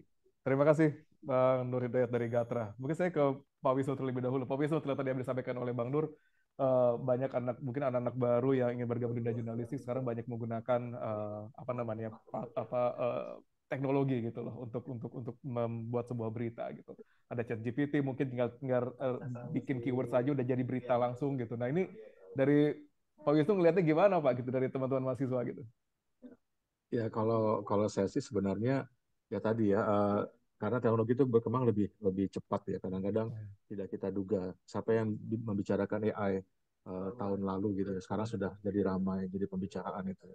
Nah, tapi dalam konteks sensor sebenarnya tidak harus lewat teknologi ya, bahwa kesadaran produsen konten untuk etika normatif ya dan juga hukum itu kan menjadi sensor dia dulu gitu, yang kemudian berkembang dalam produksi konten. Tapi tetap kalau untuk produksi berita ya dan juga opini ya dengan basis fakta itu nggak boleh disensor karena itu pilar demokrasi. Itu hak demokrasi, itu adalah kebebasan berpendapat dan beropini, berekspresi. Jadi bisa ke sana. Tapi kalau teknologi saya kira kalau basisnya teknologi ya perkembangannya sangat cepat. Mungkin kita nggak bisa catch up dengan perkembangan itu ya, walaupun semakin jauh kita sadar dulu kan kita membagi apapun di media sosial, tapi lama-lama oh ya ini data pribadi. Sekarang orang sudah mulai menyadari pentingnya data pribadi dan seterusnya. Jadi memang teknologi akan mengikuti perkembangan kesadaran kita juga. Jadi dua hal ini bisa saling. Nah mungkin kalau untuk penyiaran ya, kenapa isu sensor ini naik, saya kira mungkin beberapa kali ya ada soal sudah kebobolan tadi ya, Mas Dede sampaikan, mereka kan tidak melakukan sensor. Keriuhan dimulai ketika siaran terjadi gitu ya. Misalnya kasus Saiful Jamil waktu itu ya, kok saya sebut namanya, kasus yang sempat ramai ya waktu itu ya, dan memang nggak bisa disensor kan, sudah ditayangkan. Tapi itu kemudian jadi pembicaraan masyarakat dan itu menjadi sarana untuk melihat bahwa ya harusnya media lebih berhati-hati gitu loh. Jadi tidak semua tidak semua bisa disensor secara teknologi gitu. Nah ini yang penting. Nah sekarang teknologi kalau misalnya kita gunakan untuk membuat konten yang baik kan juga bisa. ChatGPT itu dipakai dalam konteks untuk mencari pilihan, tapi yang karya yang asli otentik itu harus tetap dibuat. Itu yang terjadi kalau di mahasiswa tadi kalau Mas Wi tanya ya. Jadi memang sulitnya bagi dosen adalah melihat apakah ini otentik atau tidak, tapi bisa sih. Dan kita selalu punya cara adaptasi dengan teknologi. Jadi saya kira masuk mungkin bagaimana cara kita mengatasi perkembangan teknologi di media, termasuk media penyiaran. Saya kira itu Mas Suli. Menarik. Bang Reza, gimana Bang Reza? Apakah nanti akan terbersit untuk membuat sebuah platform gitu ya atau aplikasi untuk bisa sensor sebelum dan sesudah gitu berita ini ditayangkan atau sebelum akan dibikin? Sekali lagi, kerja KPI itu pada saat dan setelah. Kan kami pengawas, ditugaskan undang-undang mengawasi. Kalau lembaga sensor mungkin benar tadi sudah dijelaskan Mas Wisnu, itu ke lembaga sensor film.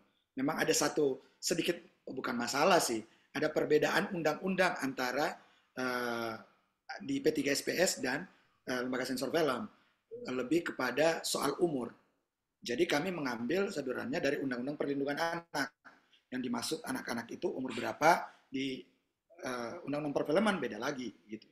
Nah memang ada sedikit yang tapi kami sering duduk bareng dengan teman-teman lembaga sensor film, Begitupun dengan Dewan Pers. Dengan Dewan Pers ini, seingat saya, kami nggak ada masalah begitu. Kami sangat tidak ada masalah. Senior saya juga ketua Dewan Persnya Mbak Nini.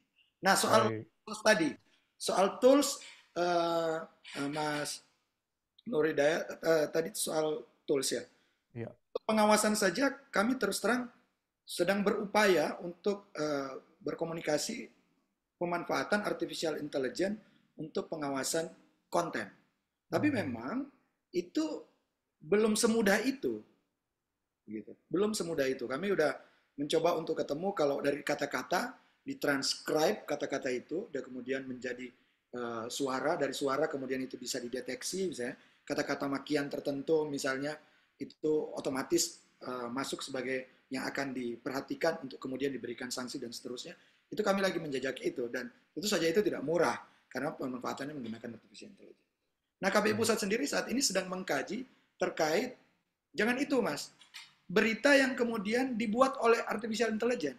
Sekarang kan mulai ada itu. Bukan cuma presenternya, tapi beritanya itu diformula oleh artificial intelligence. Pertanyaan saya, siapa yang akan mempertanggungjawabkan berita itu? Kalau dulu kan kalau etiknya kan orang dengan aturan main. Sekarang artificial intelligence. Nah, KPI Pusat sendiri sedang mengkaji itu. Kemarin di P3SPS sempat ada usulan untuk memasukkan itu. Cuma sekali lagi kami tidak boleh memasukkan usulan tertentu sebelum masuk FGD diskusi bersama kelompok-kelompok tertentu yang paham soal ini. Nggak boleh bikin aturan tanpa duduk bareng dulu dengan stakeholder terkait. Sehingganya terkait artificial intelligence, kami sengaja pending dulu untuk kami ajak dulu teman-teman yang paham betul soal artificial intelligence, teman-teman yang pemberitaan yang membuat itu, agar aturan main itu lebih pada pertanggungjawaban informasi atau berita yang diproduksi oleh artificial intelligence. Atau produksi siaran, bukan cuma berita ya, produksi siaran yang dilakukan oleh artificial intelligence. Karena dalam diskusi kemarin di RRI, waktu itu ada Komisi 1, ada teman-teman praktisi artificial intelligence, saya juga hadir waktu itu, saya bilang, perlu ada siapa yang bertanggung jawab. Terus source datanya, hak ciptanya itu milik siapa? Karena artificial intelligence kan hanya menyambungkan, itu kan ada sumber-sumber data orang-orang. Siapa yang akan bertanggung jawab terhadap data itu? Dan itu belum lagi hak kekayaan intelektual. Itu gambar siapa, kan begitu. Nah, ini juga perlu perumusan lebih dalam terkait artificial intelligence menjadi perhatian kami, betul-betul menjadi perhatian kami karena ketika informasi itu kalau sudah ada di sudah ada di publik, tentu saja orang tidak akan melihat lagi itu siapa yang bikin. Tapi biasanya orang ramai, kenapa KPI membiarkan, kan begitu. Nah, hal seperti ini yang menurut kami yang menjadi perhatian. Saya kira itu, Mas Rul. Baik. Mungkin satu pertanyaan terakhir saja, mungkin saya membacakan dari Mas Fajarel dari Koran Rakyat Merdeka. Ini mungkin dari pertanyaan yang pertama terkait dengan eksklusif investigasi, gitu ya. Kalau dari KPI melihatnya seperti apa, gitu, karena diskusinya pada pasal 56 ayat 2 poin C itu adanya larangan penayangan eksklusif investigasi. KPI memandangnya seperti apa, gitu. Ini jadi salah satu ayat yang juga menjadi banyak perdebatan di teman-teman media juga, gitu. Apakah benar-benar dihilangkan, tidak boleh sekali buat tayangan eksklusif investigasi seperti ini atau seperti apa gitu. Dan mungkin dari Mbak Wi itu mungkin terakhir Pak Wisnu dari akademisi melihatnya seperti apa juga yang sangat concern di R2 Media seperti apa sebenarnya batasan dalam pembuatan eksklusif investigasi ini harus dilakukan. Silakan dari Pak Reza terlebih dahulu. Ya, pertama kenapa kami bukan enggan mengomentari ini Mas Bro. Tapi kita nggak tahu asbabul nuzulnya. Kita nggak tahu cerita kemudian kenapa ayat ini ada. Dan ingat seperti yang sudah disampaikan sebelumnya dari 2012, dari 2015 terkait revisi Undang-Undang Penyiaran ini menjadi sesuatu yang disuarakan terus-menerus. Bahkan di RDP Komisi 1 bersama Dewan Pers, KI, KPI, kemudian ada Menkominfo pada waktu itu kan ada pertanyaan dari Komisi 1 ke Dewan Pers. Saya kira mungkin dicek kembali tayangan itu sudah disampaikan. Nah, saya tidak tahu apakah asbabun nuzulnya seperti apa. Begitu. Bagi kami, sekali lagi, soal kebebasan pers, P3SPS kami saja, ini kalau bicara komitmen ya, kan ini positioning kelembagaan. P3SPS yang merupakan produk KPI dari 2012 hingga yang baru 2024, itu tunduk pada Undang-Undang Pers. Sekali lagi, tunduk pada Undang-Undang Pers. Jadi yang namanya kebebasan pers, itu menjadi kewajiban. Menjadi kewajiban kita semua. Oke. Gitu. Tapi untuk mengomentari satu ayat itu, kita perlu asbabun nujumnya. Saya tidak tahu sejarahnya begitu, karena kami tidak pernah membahas soal jurnalistik. Makanya kemarin ketika di Q&A itu Pak Menteri menuduh dan kemudian mengarahkan Meriam ke KPI, kami tabayun. Saya bertanya sampai 3 kali. Apa maksudnya Pak Menteri? Karena pikiran orang itu seakan-akan yang bermasalah itu adalah usulan KPI. Sementara kita nggak tahu asbabun nujumnya. Karena itu di 2017, seingat saya ayat yang sama, ini Mas Ruli, 2017 ayat yang sama itu juga ada. Nah kalau ayat yang sama ada, berarti mungkin dicek ke teman-teman mungkin yang sebelumnya membahas itu, mungkin di Dewan Pers yang lama juga membahas itu, apa memberikan masukan terkait itu. Saya tidak tahu begitu. Makanya saya enggan berkomentar karena asbabun nujumnya saya tidak tahu. Tapi kalau posisi kita mendukung kebebasan pers, itu adalah kewajiban. Saya kira itu Mas Ruli. Menarik. Saya langsung ke Pak Wisnu. Pak Wisnu mungkin melihat pasal yang satu ini, ayat 2.c ini artinya melarang penayangan eksklusif investigasi. Dari sisi akademisi melihatnya seperti apa, Pak? Apakah ini salah satu bentuk untuk membungkam kebebasan pers? Karena tadi Bang Irawan mengatakan bahwa tahu kok ada obrolan-obrolan di luar gedung DPR gitu, bahkan di restoran itu. Nah, ini gimana kalau dari Pak Wisnu melihatnya? Saya kira, saya nggak tahu ya, saya mungkin berprasangka baik, mungkin tidak memahami makna apa investigasi ya, karena saya pernah membaca juga di media ya, ada salah seorang anggota DPR yang kemungkinan Komisi 1 berpendapat bahwa investigasi itu hanya bisa dilakukan oleh penegak hukum.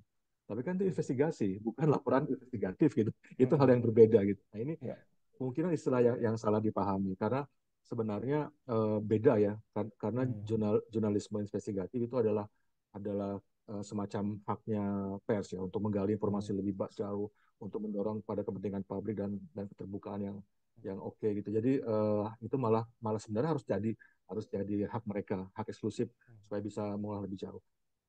Tapi memang tadi ya, saya nggak tahu jurnalisme investigatif yang baik menjalankannya media mana ya di Indonesia gitu kan, nggak banyak. Nah ini harus diperkuat.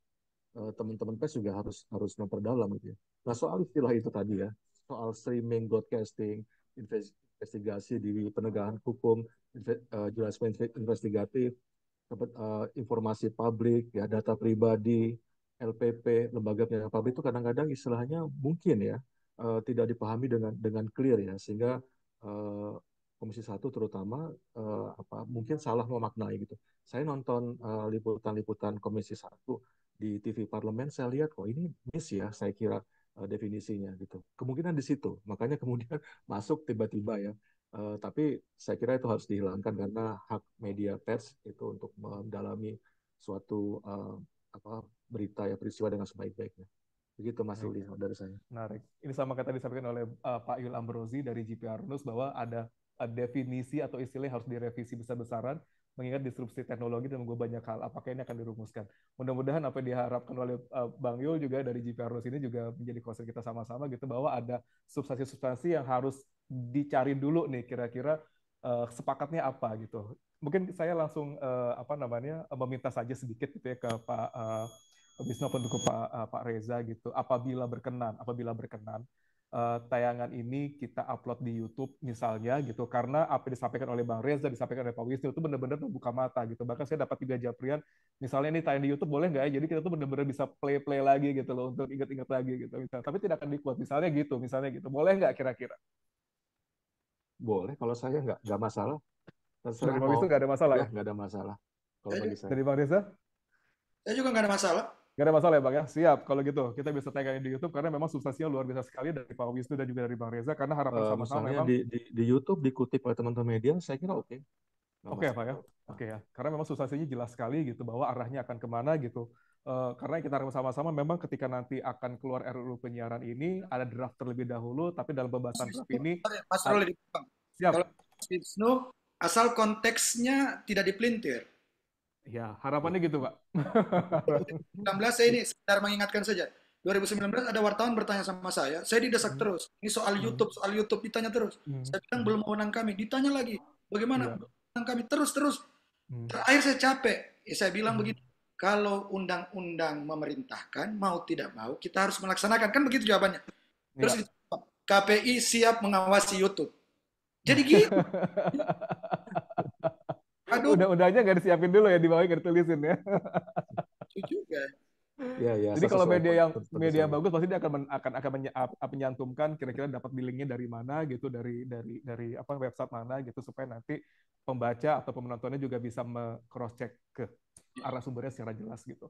Tapi paling tidak sudah dapat restu dulu nih dari Pak Wisnu dan juga Pak Reza, karena memang ada harapan mudah-mudahan ini bisa ditonton oleh banyak orang untuk bisa dikatakan mungkin mereduce sedikit tension dari bola panas terkait dengan RUU penyiaran. Sekali lagi terima kasih Pak Wisnu dan juga Pak Reza. Harapannya sama-sama mungkin nanti ketika akan diangkat lagi nih terkait dengan RUU penyiaran, akan dibikin lagi draftnya, KPI diangkat juga untuk berbicara, akademisi juga akan diangkat juga untuk berbicara, Dewan Pers juga, dan juga instansi-instansi yang tergabung dalam industri penyiaran juga akan diikut sertakan di sana, supaya nanti RUU yang dihasilkan itu benar-benar bisa memberikan manfaat untuk kita semua. Sekali lagi terima kasih banyak Pak Wisnu dan juga Pak Reza, juga teman-teman wartawan sudah bergabung pada FGD FEB 9 kali ini. Temanya adalah RUU penyiaran, menarik sekali namanya, dan mudah-mudahan kita akan menjadi apa namanya ya, tidak menjadi FGD kita yang terakhir. Kata tadi Pak Reza bilang mungkin KPI akan memfasilitasi, kita akan membahas ini semua gitu, supaya nanti KPI juga bisa mendapatkan masukan dari teman-teman media, redaktur dan juga wartawan senior terkait nanti apa yang harus kita lakukan terkait dengan penyiaran Indonesia ke depannya. Sekali lagi terima kasih banyak atas partisipasi dan atensinya. Saya Ruli Kurniawan pamit undur diri. Terima kasih. Wassalamualaikum warahmatullahi wabarakatuh. Terima kasih Pak. Waalaikumsalam.